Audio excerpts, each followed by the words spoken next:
This is the Municipality of Anchorage Planning and Zoning Commission agenda for April 8th, 2013 at 6:30 p.m.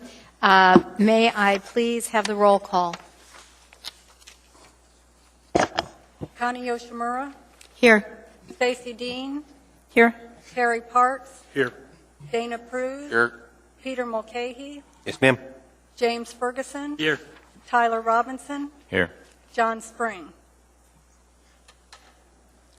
All right, thank you very much. We have a quorum. We are now, we have no minutes, and so under special order of business, Vice Chair Parks, would you please do the disclosures? Yes, Madam Chair. Commissioner Robinson? None. Commissioner Ferguson? Yes, in the case 2012-029, the Anchorage Wetlands Management Plan, I own property along Old Seward that may or may not be directly impacted by this. It currently has Class A wetlands, but the Class A wetlands may be expanded by this on that piece of property. Yeah, and I believe you've disclosed that in all the other cases, too, every time we discuss this. Yes, I Okay, have. that's fine. Commissioner Mulcahy? Nothing, sir. Commissioner Dean? No. Commissioner Pruz? No. Yeah, I think you do have one. You weren't here for the March 4th meeting, correct?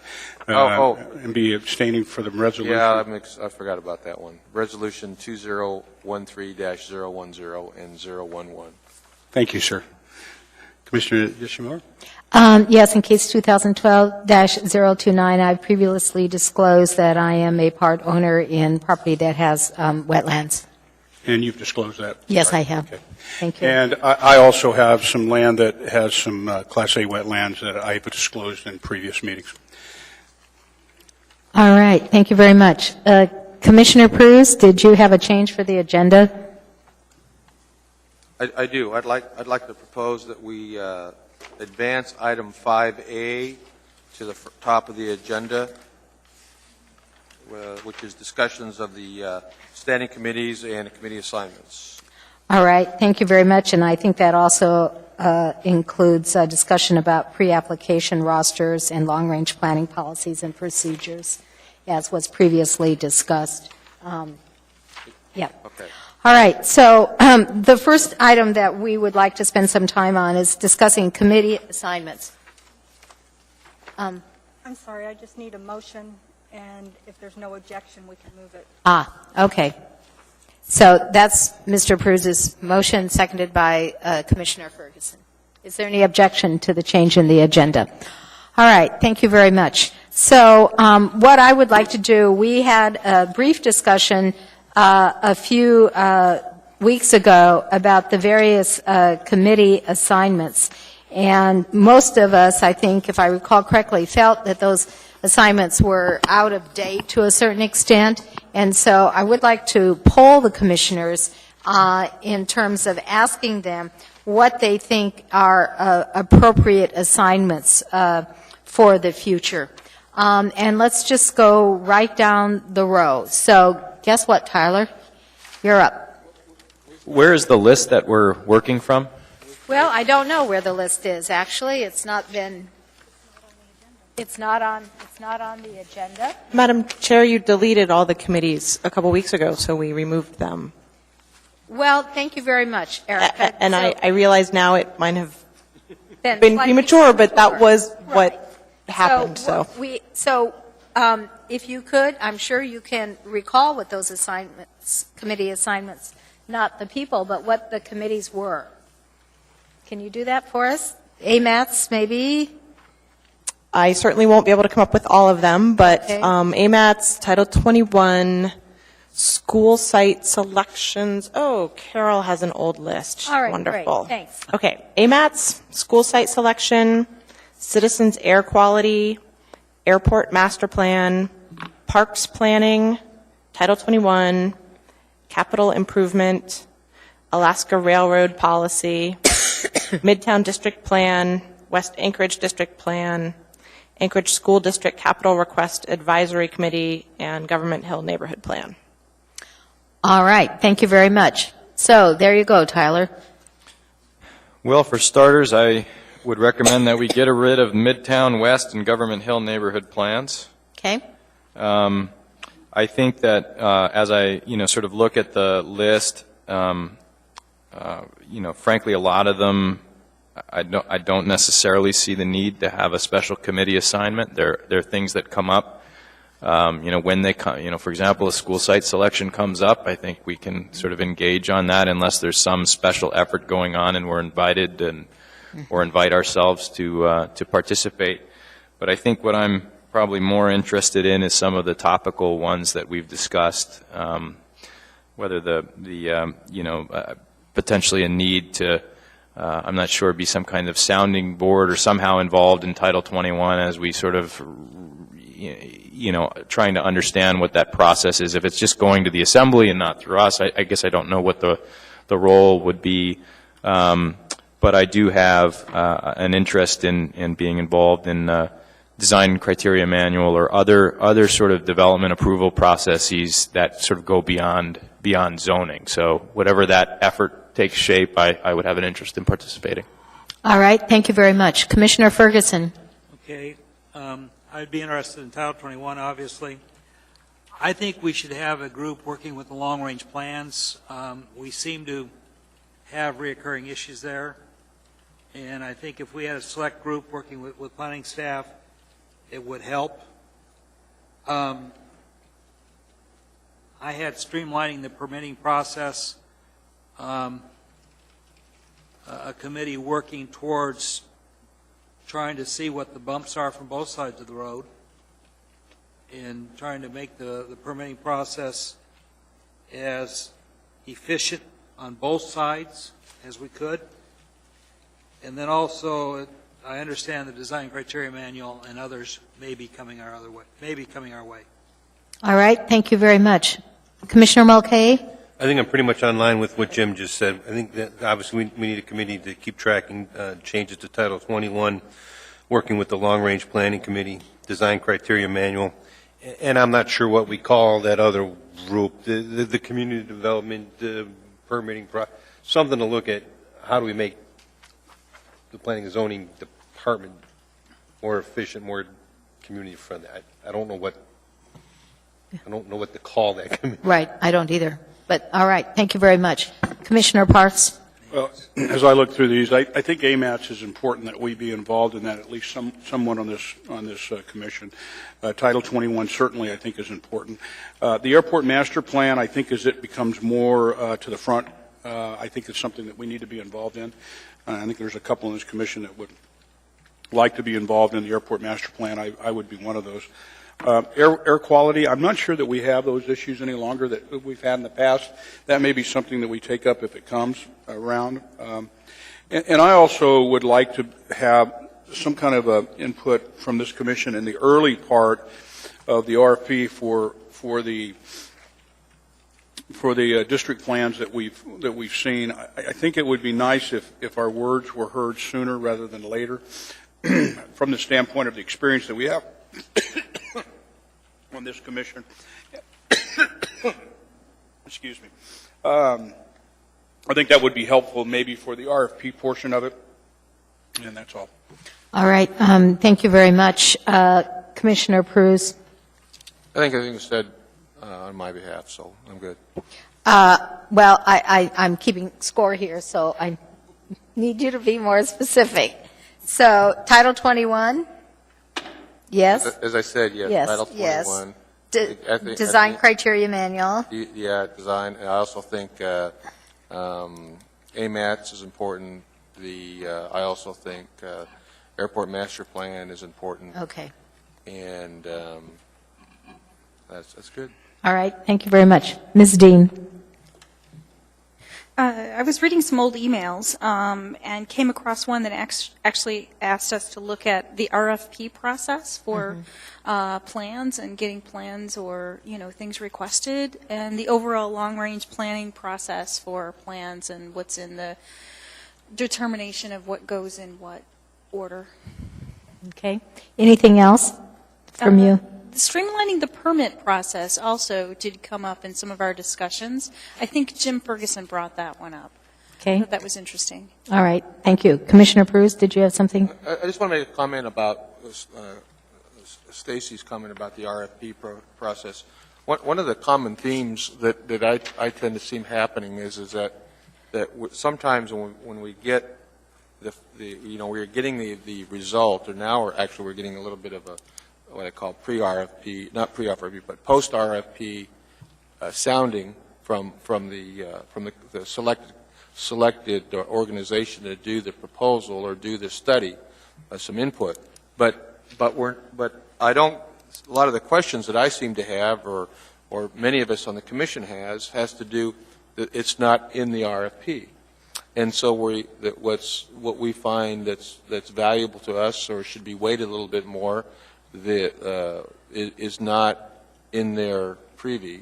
It hasn't been put down in their scope of work, or there's no funding for it, and so which I find either I have to get better understanding how the RFPs, if they're generic, if they're individual to whatever plan or what they're studying. If some subset of this commission can be involved with setting the guideline, help setting staff with the guidelines, so that we're all on the same page. What I don't like to do is see a professional organization come up here and get blindsided about questions and what about this and what about that, and where that wasn't part of their agenda to provide that information. All right, thank you very much. Any additional comments from any members regarding other comments that commissioners have made? All right, so Title 21, the DCM, I'm going to put my vote in for Title 21, to follow Title 21, to have someone on this commission follow Title 21. I also support the design criteria manual, and I share Commissioner Peruz's concerns regarding the RFPs. So those three committees appear to have the most votes. And then after that, streamlining the permitting process. And I just don't know how specifically to deal with that issue. And then we have AMATS and the airport master plan. So I think we have 6 new committees. May I have, let's see, Vice Chair Parks, you're interested in the airport master plan? Yes, ma'am.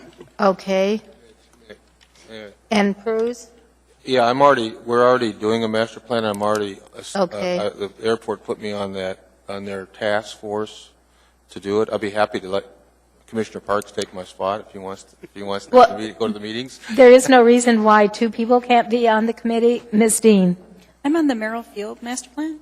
Okay, thank you. All right. Which one? I'm sorry, I missed it. I'm on the Merrill Field Master Plan. Yeah. Is that out there? They're just renewing it. It's been 10 years. Yeah, Carol Wong and I are on it together. Okay. All right, good. All right. Okay, well, air transportation seems to be an important plan here. So, all right. So we have 3 people. All right, AMATS. Who is speak up. Don't be shy. AMATS. AMATS. Can I nominate Commissioner Spring for the AMATS committee? All right. Yeah, I think that's very appropriate. All right. They're very good. Thank you. Thank you, Commissioner Robinson. Okay. Commissioner Ferguson, you seem to have been the instigator for streamlining the permitting process, which did receive 4 votes. So I'm not sure how this commission should be dealing with that, but if you would come back to us next month and let us know if and how we might be able to participate in that. I will do that. Thank you.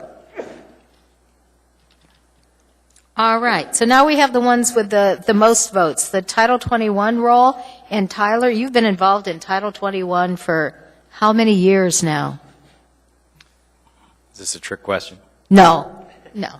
I mean, I guess I just ask for clarification in terms of just reporting back to the commission on what the process is for I mean, I'll give you an example. We just engaged in a multifamily design process where we're going through with the new code for the first time, and we've sort of said we're gonna track that and bring that back and alert staff as we go on what's working, what we think is working, and what's not. But I think you mean when there are actual revisions that go before the assembly to sort of report on that? Or? Well, I do, and what that process for revisions are going to be. Are any of those going to come back to the commission, or is it just going to be a tracking process with the assembly? And Erica, do you know the answer to that? Madam Chair, for the first, I believe it's 3 years, anytime there is a inconsistency or an unintended consequence that is found, those can be brought straight to the assembly. However, things that are policy changes will continue to go through the normal ordinance amendment process, which does come to the Planning and Zoning Commission for a recommendation and then on to the assembly. Okay, well, there's our answer. And so if Tyler were the liaison to the administration from the Planning and Zoning Commission, who would he maintain contact with to bring to the commission's attention the assembly changes and then discussions about policy changes, proposed policy changes? That would be me. That would be you. Does that work for you, Tyler? That's fine, sure. Okay, all right, very good. Thank you. And the design criteria manual, a lot of interest, and we did have that one work session with Steve Schrader when he said he didn't have any objection whatsoever to a public process for the design criteria manual, and he said that there were actually 1 or 2 chapters that were completed, and he didn't have any problem bringing it forward to the commission. I think there were several of us that were here that actually heard that. Mr. Mulcahy, you were at that meeting, weren't you? You don't remember that? All right. So we have 2 design criteria manual and long range plans. Does anyone have an interest in the design criteria manual and long range plans both got 5 votes. One got 5 votes, one got 6 votes. I'll do long-range planning. All right, thank you. Ms. Dean? And Madam Chair, I just want to make a disclosure. Yes. I think I wrote the RFP for the East Anchorage District Plan, so I just wanted to put that out there. I'm serious. Oh, well, thank you. Just to save my former colleagues across the way, you might have a beef with me as much as with over there. Oh, well, thank you for that disclosure. I think we'll beat you up in the back room afterward. Right. All right. So long-range plans.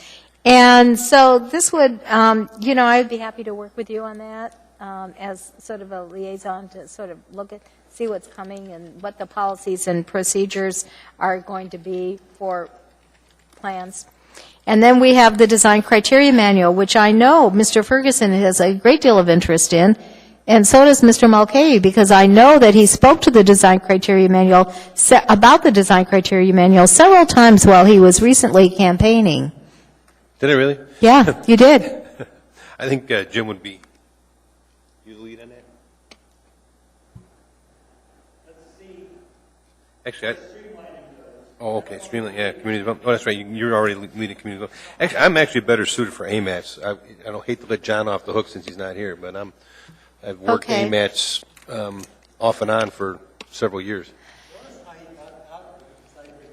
I'm not really the best. Madam Chair, Yes. I would at least offer to reach out to Steve Schrader and kind of figure out where the process is in the design criteria manual and see if we can't figure out what our role might be on that. All right, okay. So what I would like to suggest is our next meeting in the first week in May, if we could, if you would all do your reach out between now and then, and for those of you that are reaching out and not just following committees, preset meetings, then we can sort of take this up again. So I appreciate all that. And actually, I think this does cover item number 3 that I had, which is long-range planning policies and procedures, which, Stacy, you're going to take the lead on.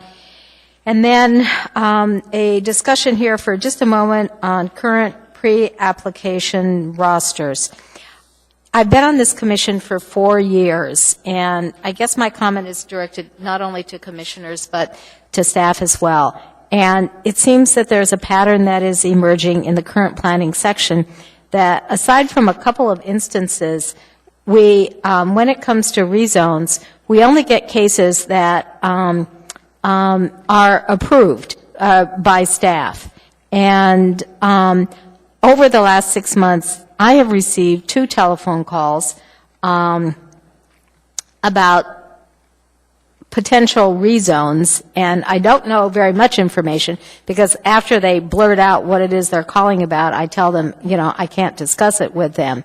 But in both instances, it seemed to me that there was some logic when they gave me a general description, geographical description of the property, that we had dealt with rezones in the past that were of a similar nature. And so one of the concerns that I have, and Erica, you can, it's the current planning manager, you can help us out here, that how many pre-application meetings are there where staff just simply says, no, I don't think so, and staff highly discourages the applicant from proceeding? I mean, I think that is an issue, because I think the commission in general would sort of like to know what's going on, and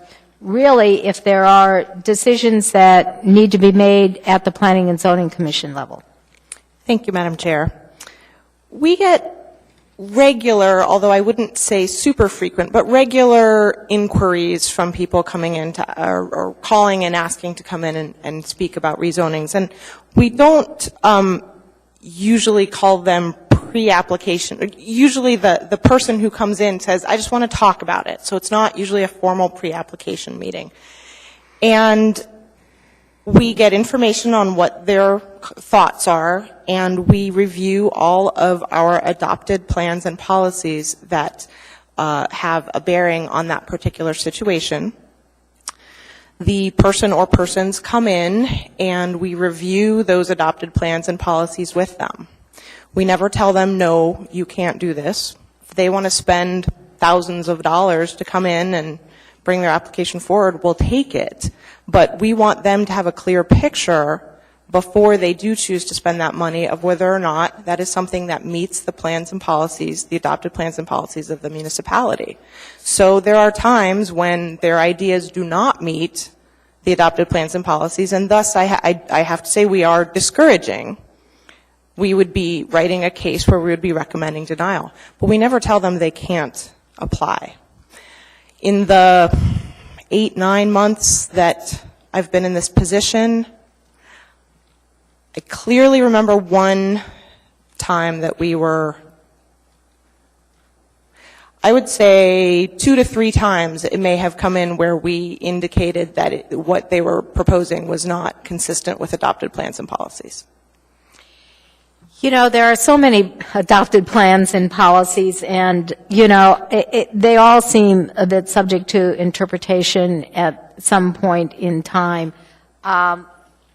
Most of the rezones that we see really have to do with rezoning residential property to commercial and of some sort. And I don't know how you can say that you can do it in one area, but you can't do it in another. Really. And so it's problematic. I think it's problematic from a PR position as well as at the Planning and Zoning Commission. And does anyone else have any comments that they want to say or care about this issue?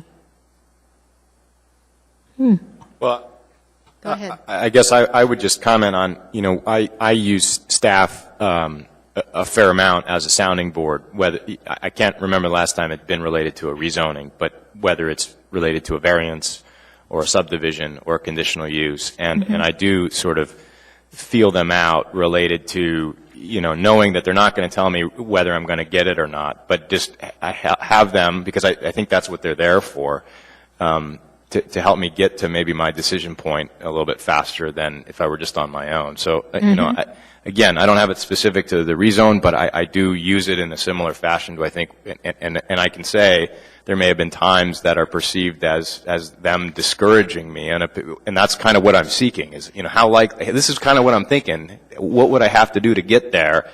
And if the bar seems too high, then I make that call.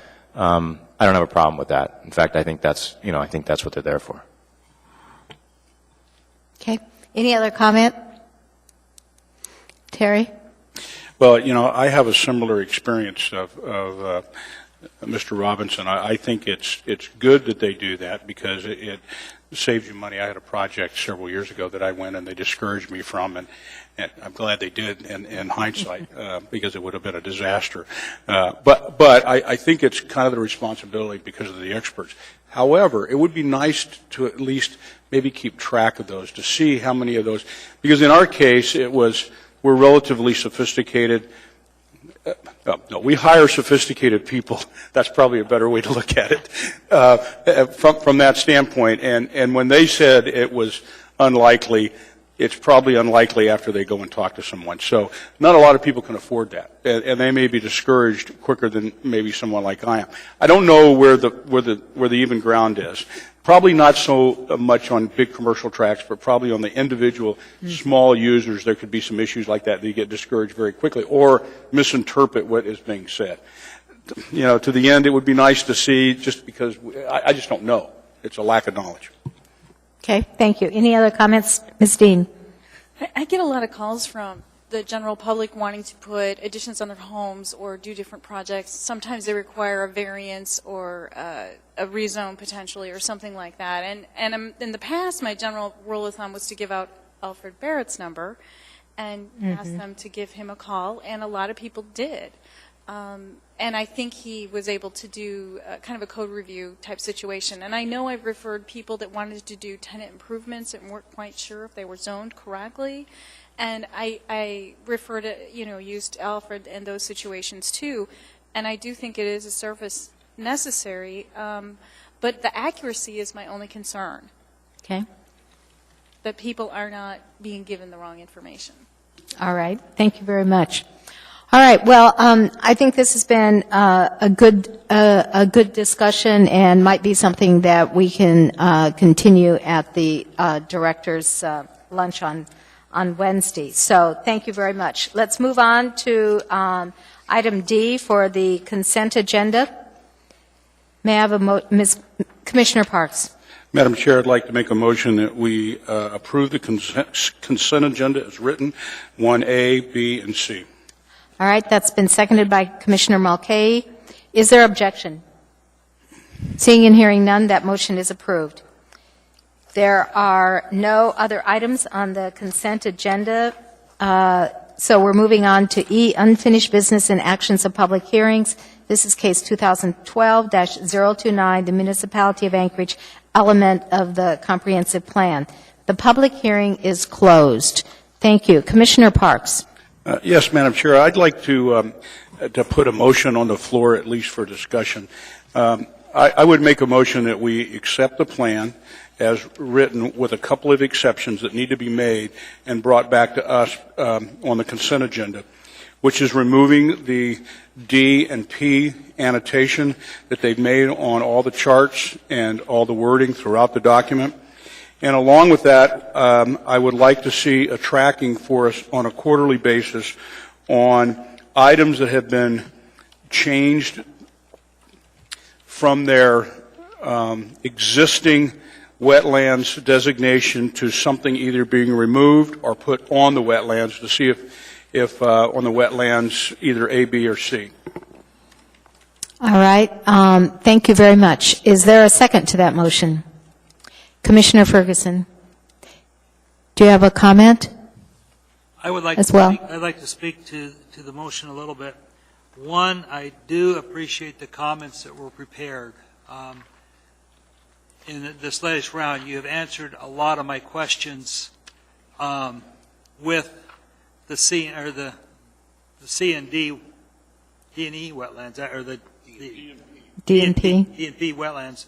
You've answered my concern, but as we've seen here, a lot happens in the wording, and so we just want to make sure that.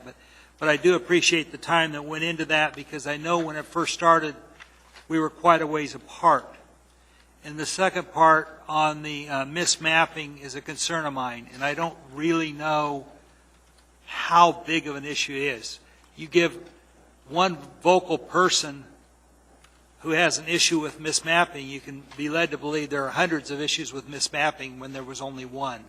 And so the only way we can tell how big that issue is if we get some report back, so we have a feeling whether it is significant or whether it's non-significant. But I do appreciate the effort that's been put in getting to this version.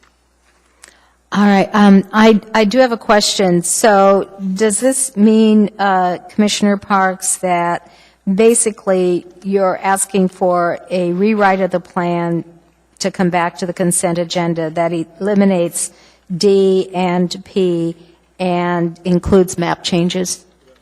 All right. Thank you. Right. And Commissioner Mulcahy. I think that you just addressed it. So Okay. you're wanting this to come back with where it describes DNP gone. That's correct. The maps, I think they've already done that, right? The map is, Yes, it's off the maps, I believe. so it's just For the now one- Right. delete the verbiage. I would support that. All right. Thank you very much. Commissioner Robinson. Thank you, Madam Chair. If I may, I would like to ask if the motion is intended to include items 1, 2, 3, and 4 of the staff packet dated April 1st. Yes, it is. I expected that would be in there because they told us it was going to be in there, so. Okay. Thank you. But yes, that's correct. All right. Thank you very much. Commissioner Mulcahy, are you back in the queue? Yeah, I'm sorry. I just wanted Okay. to also reiterate with what Commissioner Parks said earlier. Yeah, I think we started out with some significant differences on this one, and I applaud the efforts to bring it to something that I think most of us can support now. All right. Thank you very much. I, too, am going to support the motion. I think the overall process and plan is a good one. I think the idea of having the general permit so that we can deal with Class C and Class B wetlands, that we can deal directly with the municipality is a positive thing. This general permit is supposed to streamline and the development process, and I look forward to seeing the final revised version. Is there objection to the motion? Seeing and hearing none, that motion is approved. Thank you. Moving on to the regular agenda, time extensions, expedited hearings, minor conditional uses, 4A. This is case 2013-031, the State of Alaska, amending a conditional use for a government service shop, and this is not a public hearing. May we have the presentation from staff? Thank you, Madam Chair.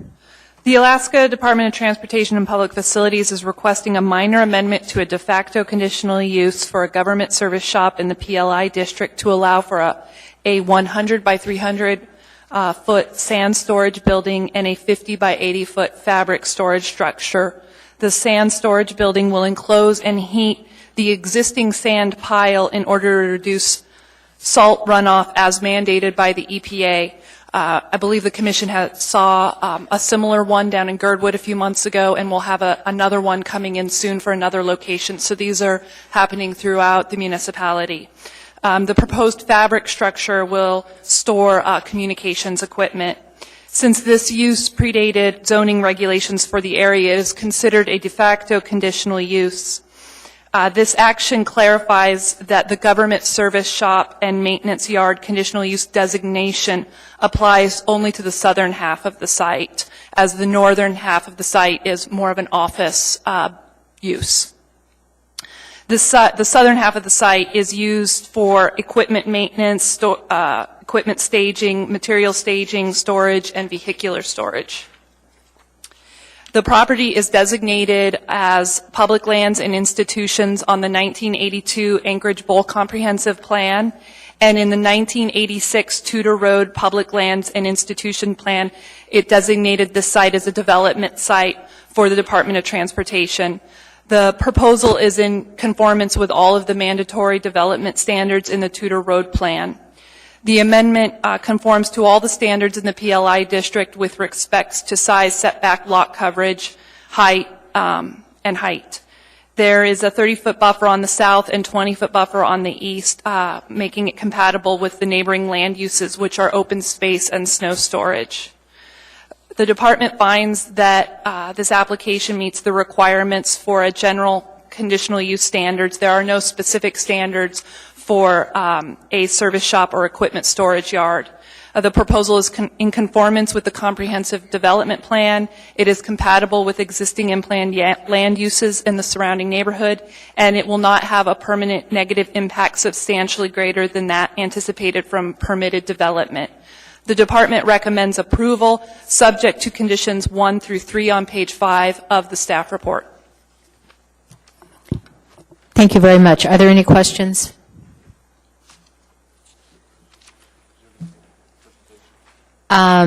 I believe that there will be. Is the petitioner's representative here?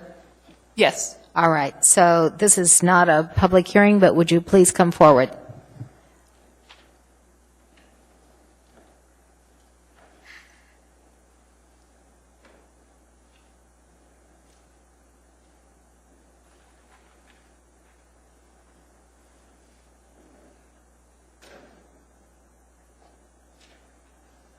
My name is Jake Wojzdowski. I'm with PDC Engineers. I have with me today Brad Pearson. He's our DOT project manager. Matt Emerson, our project manager from PDC.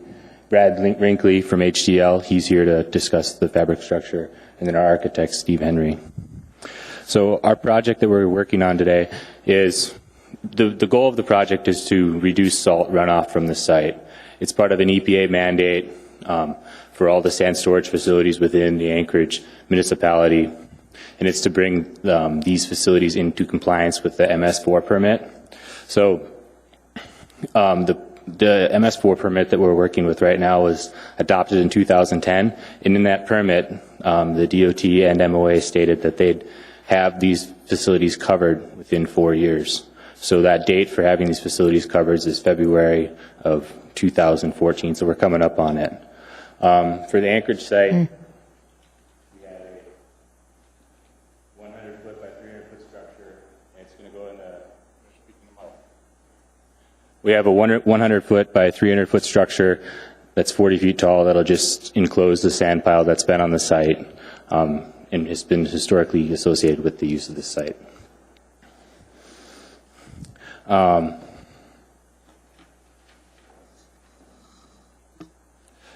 This is our site plan for the facility. Our maintenance, or the sand storage yard, is going to be located at the back half of the site in the historic location of the sand pile.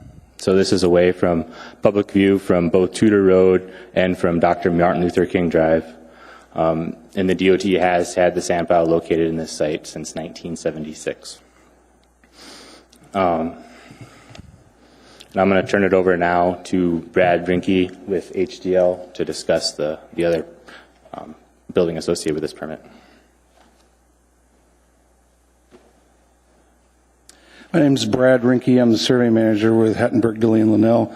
I'm also representing state DOT. Two separate projects. I'm working for another project manager at DOT. This project started previous to ours. When we got the job to put the fabric structure up, we met with the municipality. They said, this process is going. Why don't you include yourself into this process? Just one application, one time in front of you folks. So we are simply erecting a 50 by 80 fabric structure there on an existing pad. It's an existing storage area that houses communication equipment. All this will do is simply cover it. There are no utilities. It won't be heated. Simple structure.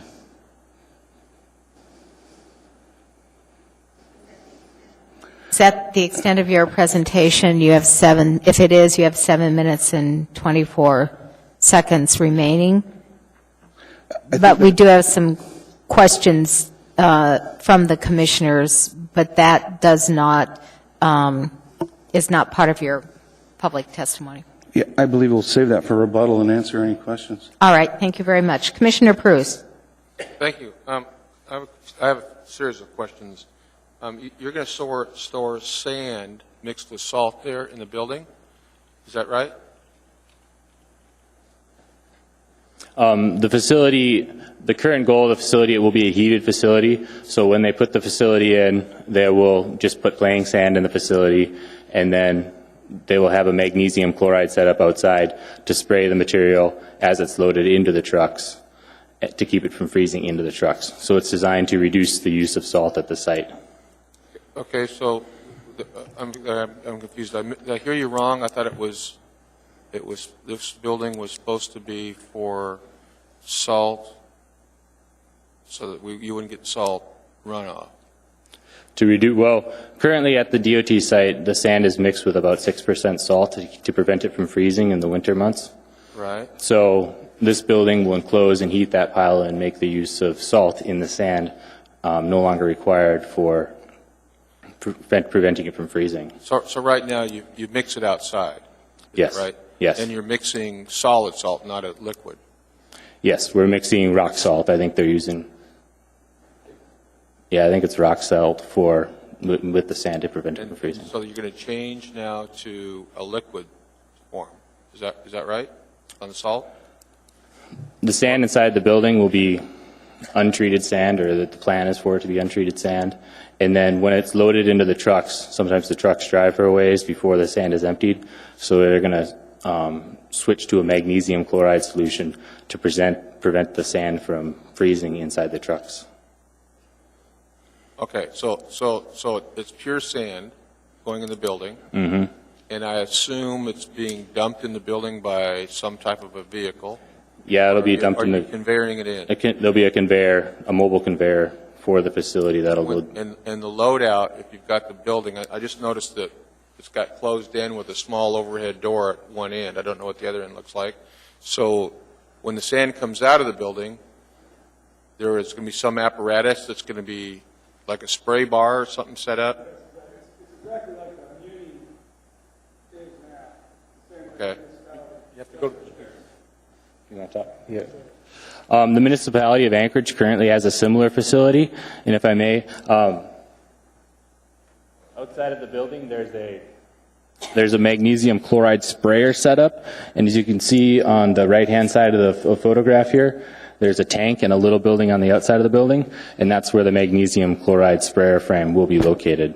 And there's one of those on the opposite end of the building as well. So is there some type of a oil grease separator system that if it spills on the outside of the building, the magnesium chloride, or how do you control something on, because when I first read this, I thought it was all going to be done mixed inside the building, and so you controlled it, but now you just told me it's going to be mixed outside the building. So what? Well, when the loaders, okay, so when the sand is loading it into the building, it'll be loaded in with a conveyor belt. When it comes out of the building, it'll come out a small amount at a time in a loader bucket. So as the sand's transported outside of the building, the loader will go underneath a sprayer frame, and it'll inject magnesium chloride into the sand. And then what spills off of that onto the ground or the concrete slab, what happens to that? we're not expecting a lot of spillage from it. But it is a solution that is spread on the roads throughout Anchorage from the back of the truck. So the goal of the solution, the concentration of the solution is minimal, just enough to keep it from freezing in the back of the truck. Okay. Thank you. Commissioner Ferguson. Okay, I will disclose that I built a building, a fabric structure building, similar size this past season. Now, you've got 2 fabric structures on this site, is that correct? I'll turn it over to Brad. Yeah, there is currently a similar structure on the site now. Okay. Now, this structure is heated. The sand structure is heated, right? Correct. Okay. the communication structure will not be heated, correct? Correct. How are you going to handle the snow load on the unheated structure? Or that may be down the road yet, you may not have answered that question. Exactly. I mean, we're trying to get through the conditional amendment to the conditional use process here. Okay. We will go through a building. Okay, I'll withdraw that question then. I understand that. Thank Okay. you. All right, thank you very much. Are there any other questions? You have 7 minutes and 24 seconds left. Is there anything else you'd like to contribute at this time?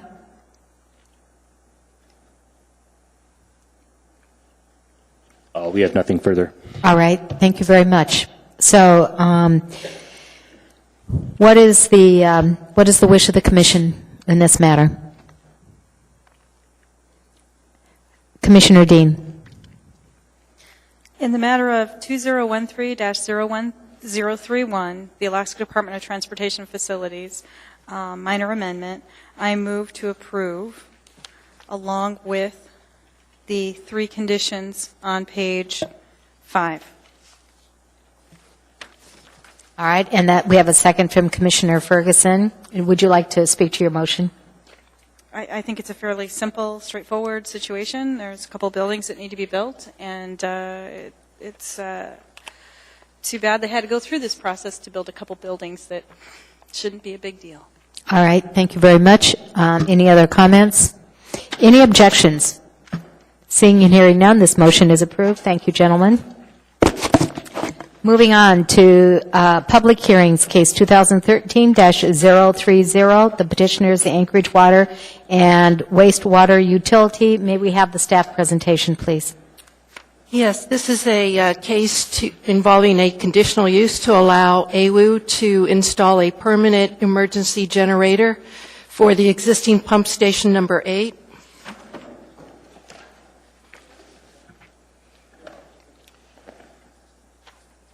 The generator is needed to provide emergency backup power. In last summer during the windstorm, when we lost power, AWU had to mobilize an RV that had a diesel generator on it to go out to the pump station and provide backup electricity for the sewer pumps.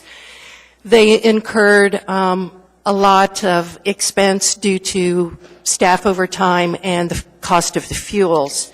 So they started looking at what alternatives were available, and they looked at 3 alternatives. Their preferred alternative is to install a fixed natural gas fuel generator to provide the backup power.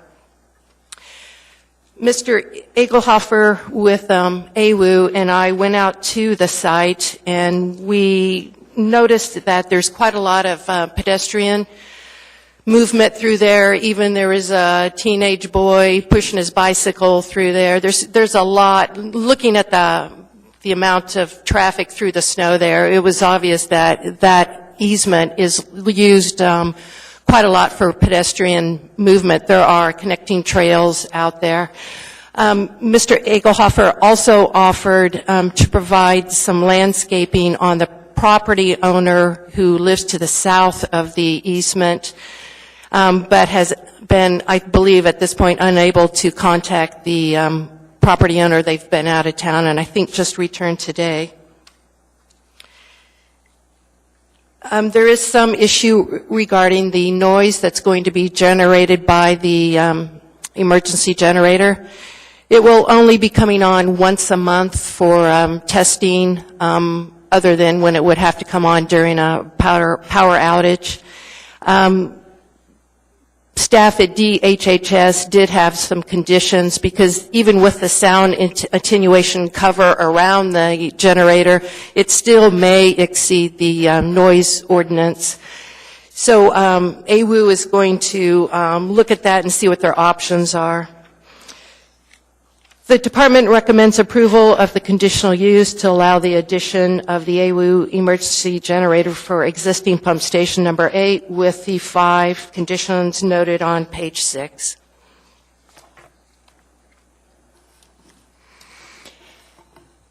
Thank you very much. Ms. Dean, you have a question? Through the chair, I'm a little confused related to the plat. Is it an easement or is it, when I say easement, is the property actually owned by the homeowner next door and the easement is across their property?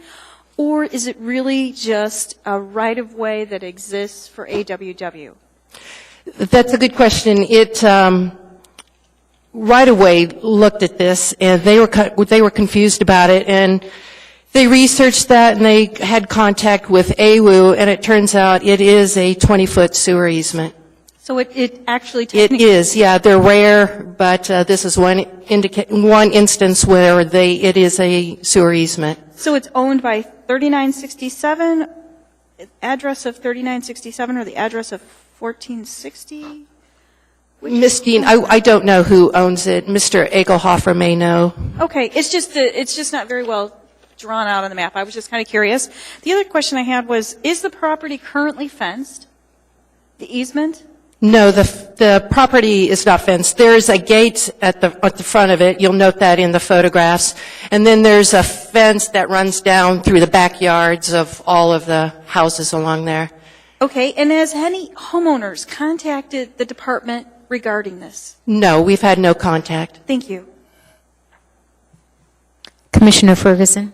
Have you notified the homeowners that you're considering putting a trail through their backyard?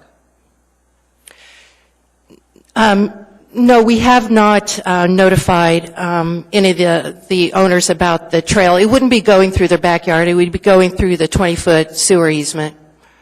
Pardon me, but the 20-foot sewer easement belongs to somebody. I think Mr. Egelhofer could address that issue. Well, is the property owned by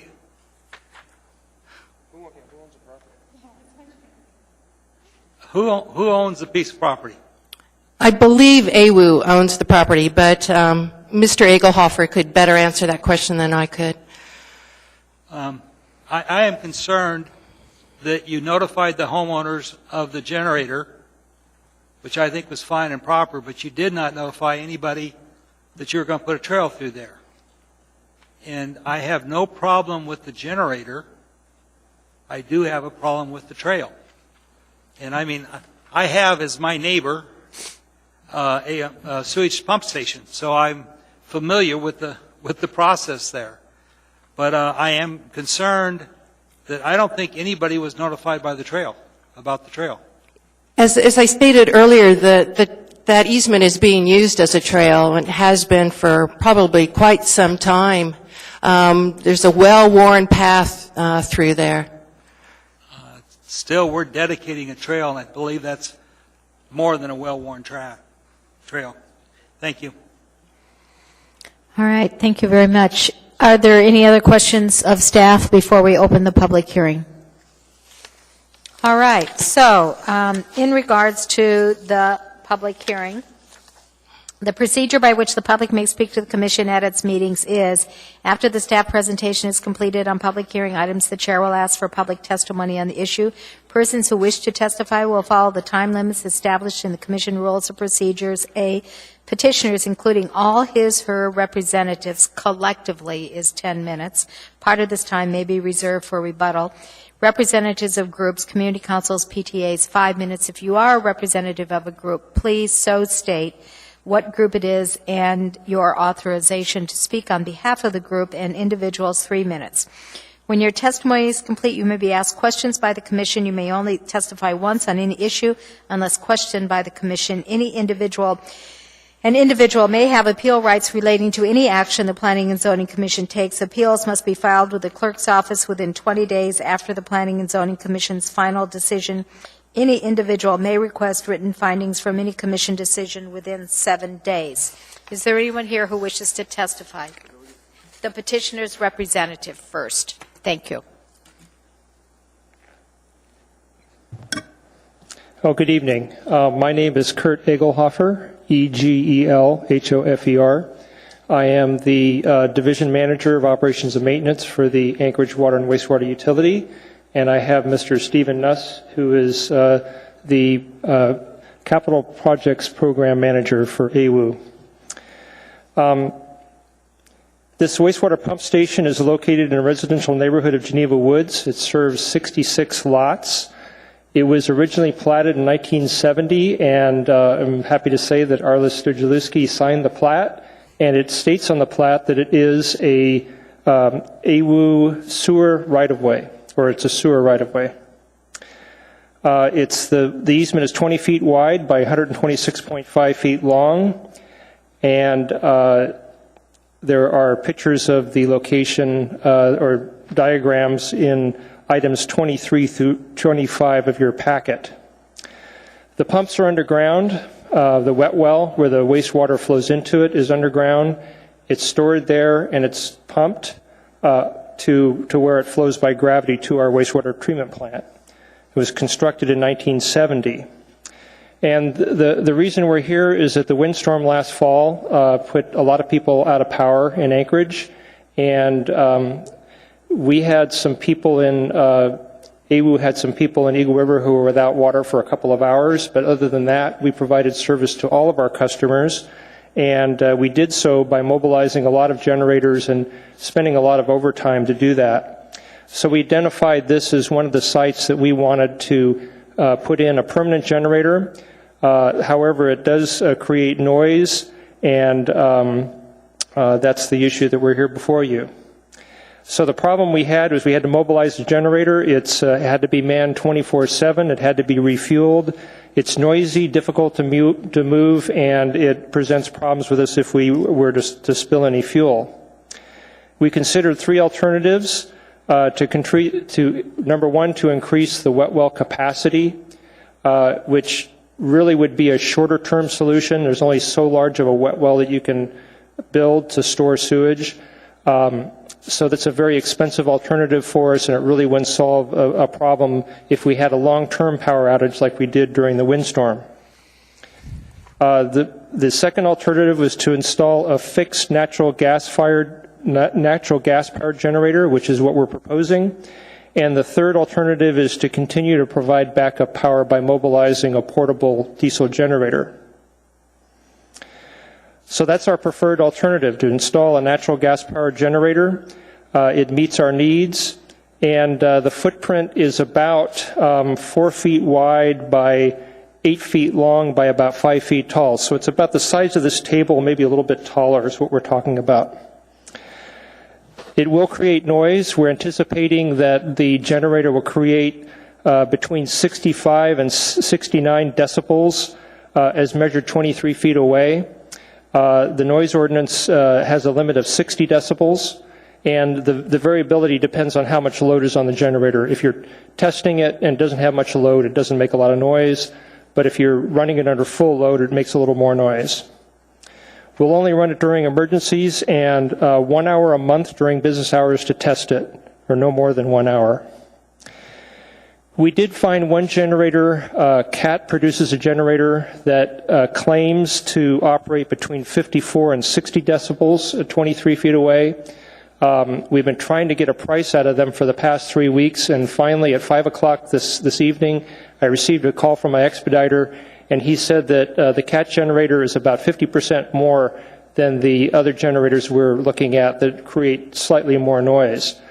So we're kind of stuck between a rock and a hard place because Title VII requires that we take the lowest bid to build the facility. A generator that creates the higher noise level is about $20,000. The CAT generator that supposedly meets the requirements about $30,000. Just for your information. So we can probably justify the more expensive generator if we want to for sure meet the noise ordinance. But we think that we can apply additional sound deadening materials inside the enclosure. We are using an enclosure that attenuates the sound of the generator to minimize noise as much as possible. We met with planning staff, and actually Sharon's been very helpful. We sent personal letters to 4 adjacent owners and to 1 renter. We received no comments back. I've tried calling the adjacent homeowner that Sharon mentioned about putting in some landscaping. They've been out of town, and I left a message today, and they didn't return my call yet. So I don't know if that's possible. Because of the easement is very narrow, we can't put the landscaping in that sewer easement because we have to put the generator right up against the easement. I think our site plan is on page 59 of your handout.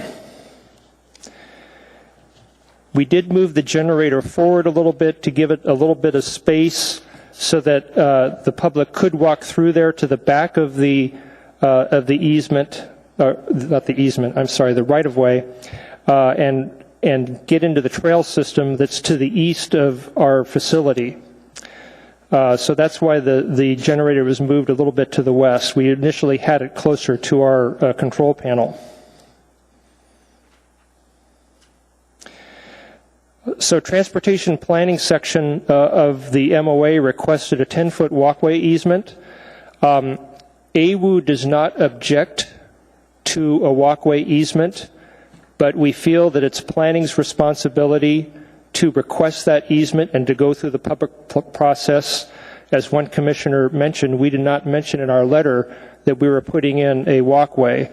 We only mentioned that we wanted to put in a generator. So that would be our request to planning, that they go through that process if they want to dedicate that easement. As I said, AWU does not object to that. We will put a 5-foot gap in our gate to allow the public through there if that's what's been decided. And I think I will save the rest for rebuttal if I have any additional time. All right, you have 3 minutes and 21 minutes. We do have some questions from the commissioners. Ms. Dean? Through the chair, I do not see any kind of a plat map, a really good one in here. I see some photographs and I see some lines on some photographs. Maybe I'm missing it. If you could tell me and show me where a survey is, that would really help me out, because I'm really having a hard time figuring out who owns this property. And that is, is sticky for me, because I see a house that is in the setbacks, essentially, then, if that is the case, up against that line of property that now you claim. So I'm just trying to nail that down. If you could help me on that. Through the chair, Ms. Dean, we met with Steve Schmidt, the municipal surveyor, as well as planning staff about 2 weeks ago. We had that same conversation. The easement, or what is called as a sewer right-of-way on the plat, at that meeting, Steve Schmidt preliminary identified it as an easement, not a true right-of-way through there, and that 20-foot is split evenly between 10-foot on the property to the north and 10-foot to the property on the south. Why don't we have a plat map? We have a partial site plan that's on page 59. We went out there and surveyed the site, and you have on page 59 of your map there our partial site plan, which includes our survey in there of the site where we plan to build, and that was surveyed by R&M Consultants. What I see on page 59 is not really what I would consider what I'm looking for. It's a small site plan of where you're going to set the item that you need to set, Correct. but it doesn't really give me a plat map of that area. Okay. I just really am vague, and I want to determine, exactly, especially now that we're talking about a 10-foot trail easement going through there too. So just trying to clarify. Do you have the projector on by any chance?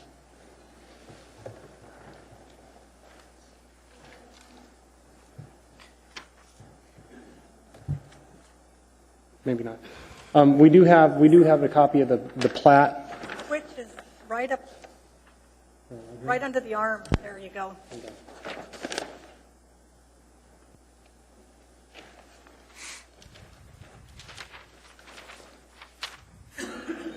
It's upside down.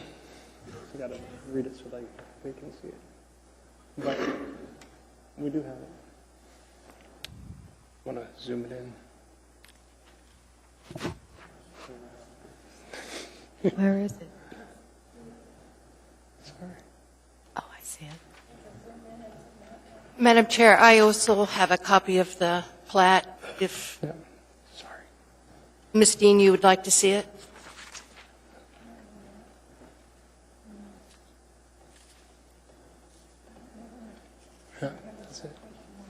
That's it, right? Right there. I can't read it. It's the trail. Goes right up There we go. It's not part of, thank you. That is definitely not part of the property. Yeah. So I understand, and I grew up on a piece of property that everybody called the back half an easement. Turns out it wasn't ours. It was actually truly platted for the gas company to have a gas line going through. So everybody called it an easement, and it really wasn't. We really didn't own it. So just kind of curious how that worked. Thank you. No problem. Commissioner Ferguson? Would the applicant have any objection to a requirement that, to the extent possible, that testing of the generator be during daylight hours? Well, it would definitely be during business hours. I'm sorry, through the chair. It would be definitely through business hours, and yes, we would not go out there at 7 o'clock in the morning and start up the generator. We have a staff of 2 people that do nothing but maintain these generators or the pump stations, and we can request that they do their testing probably in the afternoon. The houses are very close to this generator. Like I said, I live near one of your pump stations. I have no problem with it. I have a similar size emergency generator in my home. It doesn't bother me, but to the extent possible, always when the baby's taking a nap or something, the thing comes on. But anyway, thank you. Sure. All right, thank you very much. Commissioner Pruz, you're in the queue. Thank you, Madam Chairman. Some questions. First of all, one statement is, I do some work for AWW around the city, and we have to run generators 24/7s for our dewatering efforts, and they are quiet, and we do meet the municipal code, theoretically. Sometimes we have to put up some bed box springs and mattresses around them. But Caterpillar is what we try to use around trailers. I want to make that comment. But looking at this and looking at your site, what jumps out at me, and obviously it would cost a little bit more money, is to put the generator in a vault. It's not a very big generator. You wouldn't have to. You could put a steel grate over the top of it, or some side of a deal. You could actually run the exhaust through the ground with additional mufflers, and then come up out of the ground near your other apparatus, and have very little impact to the public. And you wouldn't even come close to getting close to the maximum dB or the minimum dB requirements with the deal. So I'm just curious about that. A buried generator, shallow, unless there's a water issue here or high water table or something like that. To me, a vault, a buried generator would be the solution, be it a little more expensive, but you wouldn't have any pedestrian problems, and you wouldn't have to worry about gates, and you wouldn't worry about trails. Want to take that one, or you want me to? Let me start. Okay. Well, my preference would be to spend the more money on the CAT generator that would meet the 60 dB. I mean, that would be a $10,000 premium that we would pay. I think digging a vault would be far more than $10,000. Right, but it would solve your problem.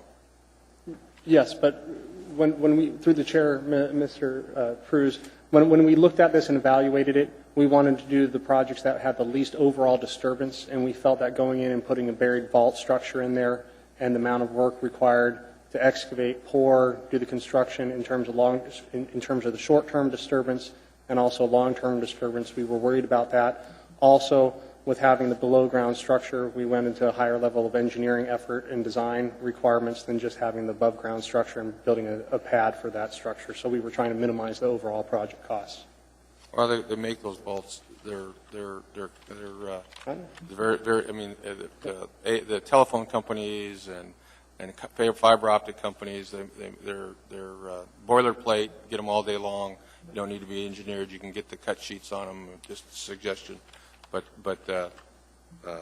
at least there is options for above ground. What were your plans on for vandalism and whatnot on the above-ground apparatus that you're going to, the generator system you're going to put in? Well, we could consider armed guards, I guess, but we have several generators in town. We have not had any issues with vandalism. We do have one pump station that's across from Cal Worthington that has some graffiti on it, and we have to deal with that. But seems to be the extent of our vandalism. What we're seeing, at least what we're seeing in the neighborhoods when we park vehicles now, especially diesel vehicles, is that this, depending on the size of the tank, that's a value to people, and we were getting people draining the diesel fuel out of the pieces of equipment when it's $4 or $5 a gallon, and they hold 100 gallons or so.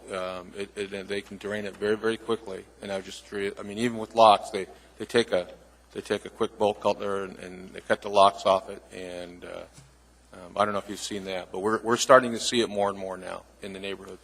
We're proposing a natural gas-fired generator for the site. Yeah. Ms. Ferguson, did you have a comment?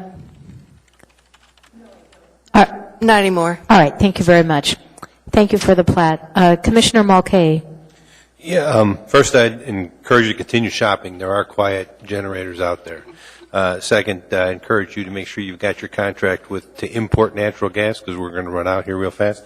But the real question, you just want to put your generator there. This trail is not before us today, correct?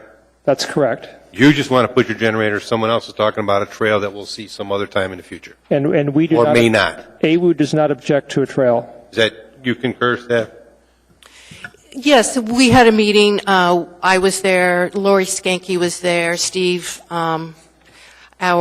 Steve Schmidt, the municipal surveyor, was there. Mr. Egelhofer was there, and the other gentleman with him, whose name I can't remember, was also there. And we all thought it was a public benefit to more formalize the trail, in the sense that we would be physically opening making an opening in the gate and then cutting an opening in the fence in the back, and that's pretty much what it would amount to. Realizing that people are using that fence, using that walkway now.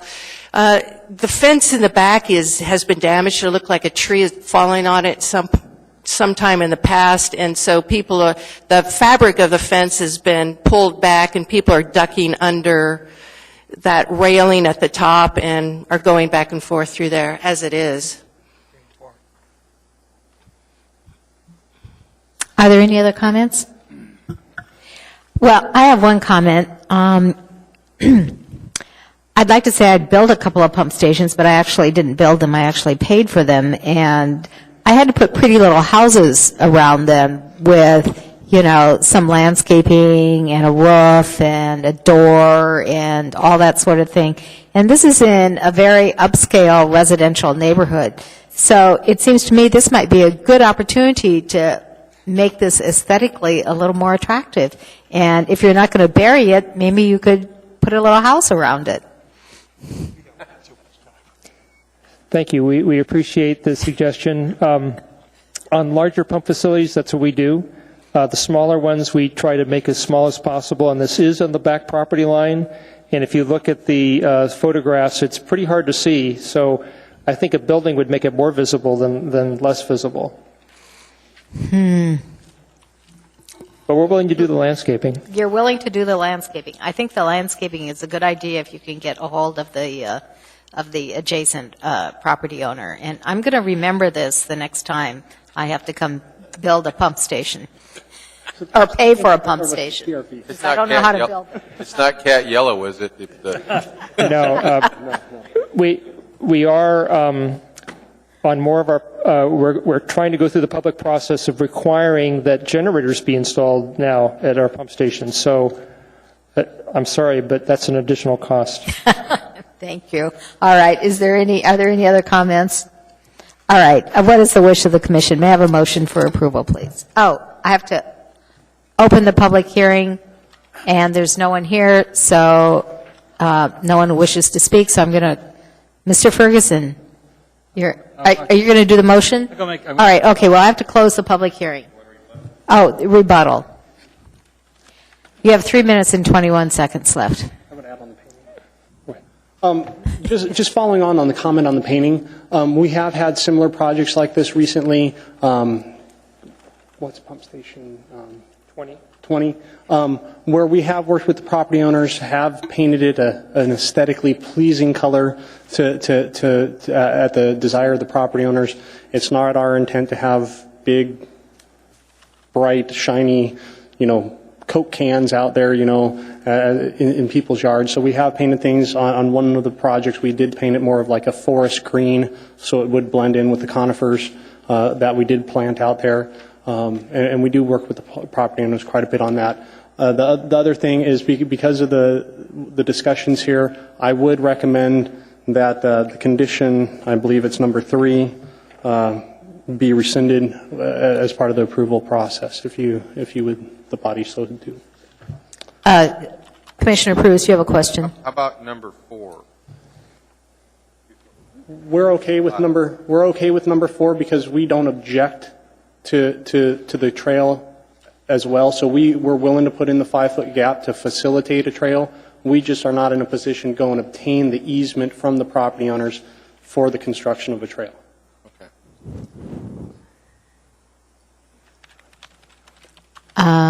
All right. Commissioner Ferguson? In the case of 2013-030, a conditional use to allow a WWU emergency generator for existing pump station number 8 in R1A residential district, I make a motion for approval, specifically including department recommendations 1, 2, and 5. I'd also add another one, I'm going to say 6. The testing of the generator will be during daylight hours only. The reason I am not making a motion for 3 and 4 is the homeowner whose house is literally right on the trail has not been contacted. And I recognize the trail might be nice, but that homeowner and the neighbors should have the right to speak to that. And just because the way the process worked, they weren't. All right. Thank you very much. Ms. Ferguson? Yes, a couple of things I'd like to mention. If you turn to page, I think it's page 56 in your packet.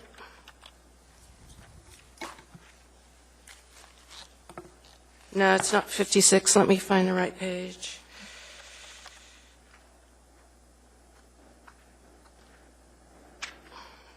It's page 27.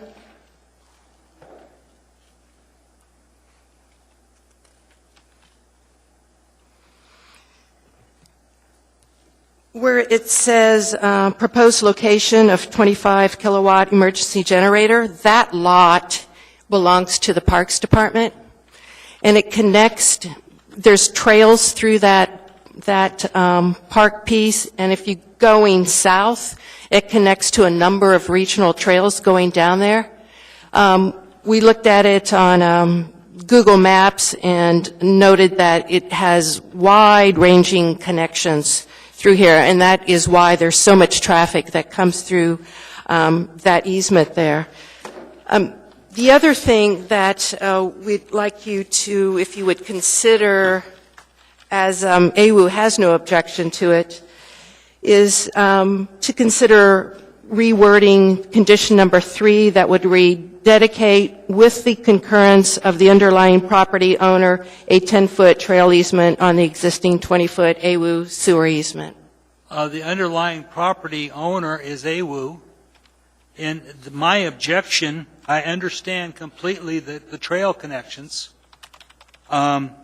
is that the people in house labeled 2 and 3 on page 27 who go right outside their windows with a trail have not been notified.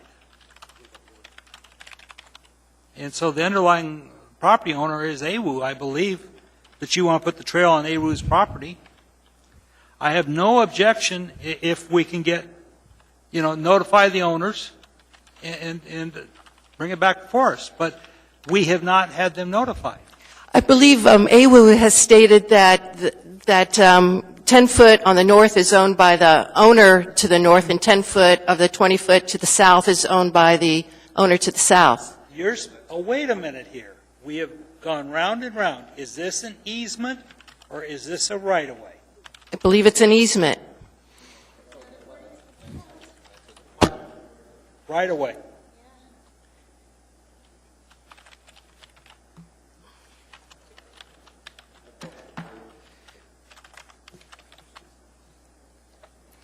Madam Chair, can I ask Mr. Egelhofer a question? Question. When you were in the right-of-way gentleman where Lynn McGee were speaking, what did you guys ascertain at the end of that conversation? Was it a right-of-way or was it an easement? My understanding is that it's a sewer right-of-way. Sewer right-of-way, okay. My memory of speaking to him was that it's a sewer easement. Yeah, it's a right-of-way. It says so on the plat. Okay.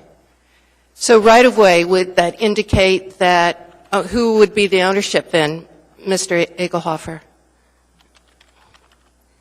Through the chair, AWU would be. Okay. Now, if you're owner, do you have objection to putting a trail through there if we could somehow facilitate the dedication of it? No, we do not.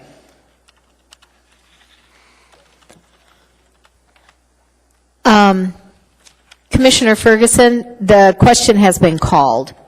I stand behind my motion. All right, thank you. And did we have a second for that motion? Was that Commissioner Parks? All right. Are there any further comments? Is there objection to the motion? Seeing and hearing none, that motion passes. Thank you very much. Fine. May we have some brief findings of fact? Commissioner Ferguson.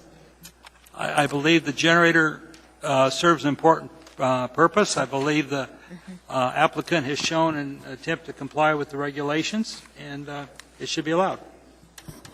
All right. Thank you very much. Are there any other comments before we move to adjourn? Commissioner Mulcahy. Calendar real quick. So we are on this Wednesday. What are we doing?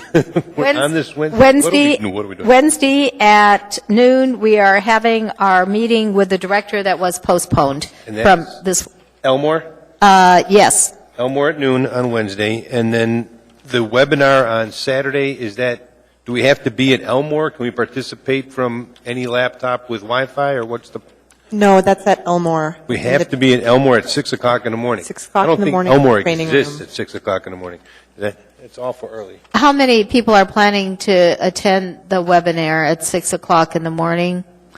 I'm going to attempt to attend. All right. Thank you very much. Anyone else? I'm not certain. I am. Huh? You're out of town. You're in Chugiak. You're out of town. All right. Okay. Thank you. Yeah.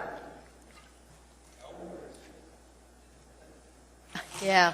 All right. Thank you. Move to adjourn. Commissioner Parks, seconded by Dana Pruz. Seeing and hearing no objection, that motion is approved. This meeting is adjourned. Thank you.